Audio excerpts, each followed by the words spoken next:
Welcome back, guys, to Force Hobbies. This is going to be like a pretty quick video in regards of the battery charger. One of my favorite ones is the HITec RDX2 1000. This came out about, I think, last year, so it's been a year since its release. I did have a few issues with it. It overcharged my batteries here to 4.30 volts. So about most of the cells are a 4.28. A couple of them were 4.31 and over, and this was set at 420 for 4.2 volts on both chargers here. I did a software update just now, and I'm gonna give you some just some steps and some you know, some review and some tips and how to use this thing here. I'm gonna hold down the start. Okay, so we gotta go start. That was my bad. Hold down the start button. Go to test parameters. I actually put my safety timer to 135 and my max capacity 11,000. Of course, it goes up to, I think it goes up pretty far, I believe, this thing here. Yeah, because it's like 13. Wow, 20,000 milliamp batteries. I don't think they have any of those, but 7,300. I don't want to. I think it was set to 11,000, so I'm gonna leave it there. Safety timer's on to 135. This way, if something happens to the battery, one cell is not charging, it's not fully balanced, I'll cut off at 135 instead of the 240 minutes. Now, if you have a large battery, like 11,000 milliamp battery, of course, it's gonna probably take an hour and a half or more. You can set this meter to maybe 2 hours or 180 minutes, whatever you guys want. 240, you can max it out. So these batteries here are the Gen Z Spashers.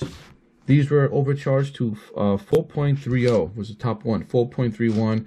But most of the cells in both of them were like 4.27, 4.28.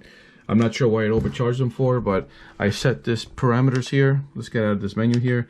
To activate that menu, you just gotta hold start. And then you can go down and set parameters, system settings, and all that stuff.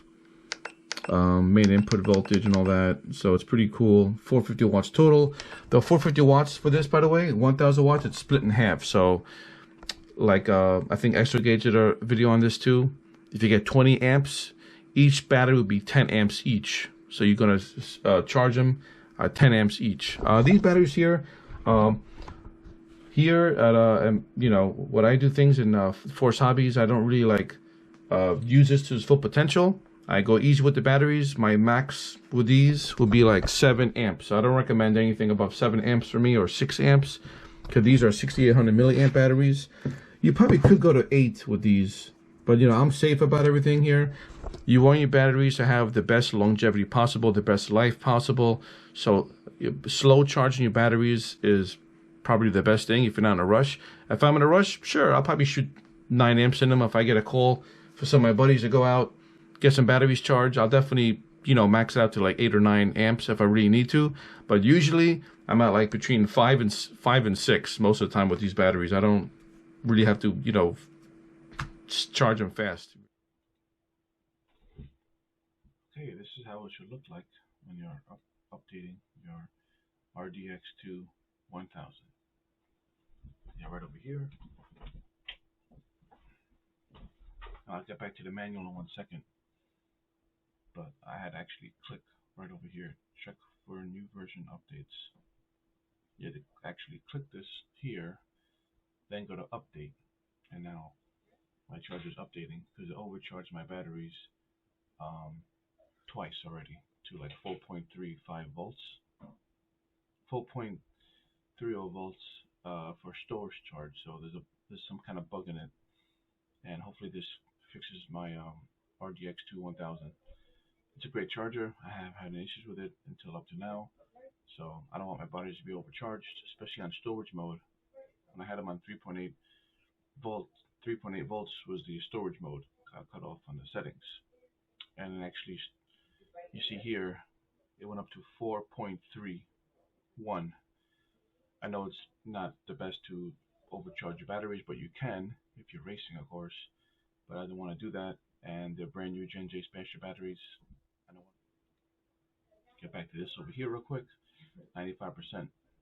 We're gonna go through this together so we can actually see what happens when it's 100%. So this way you guys are doing it right and I'm doing it correct. I'm just going with the book over here.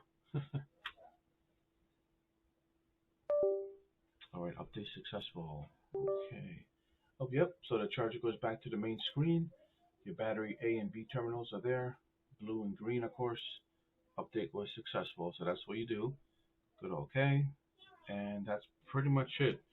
And it says over here, wait for progress bar to finish, reach 100%. Then, of course, I guess common sense, just unhook everything and you're done with it. Your charger does go back to this state here. I didn't touch anything, but now it's at this stage. So going back to normal, and that's pretty much it. And you have to make sure also that your charging cord you're using, I can unplug it right now since it's already finished. This cord here allows for data transfer. So if you're using like a thin cord like this one here, this is like for my daughter's tablet here, or anything we use it for the, charging phones. This is a thin one. This guy is a thick one here that I'm using here for my computer. Data transfer from my hard drives. So if you don't have a connection down here, you'll see it says no device found because I unplugged it. If you plug it in without a data transfer capable cord, this is not one. It's just going to say this: no device found. Type-C cable must support data transfer. So it tells you what to do. I did hook up that one because it was hooked up to my computer. Then I disconnected it and took this one here, and boom, it worked. Everything connected. It was beautiful. No problems. We just did a software update, so very happy. And yeah, you make sure you go to settings though. Settings right over here.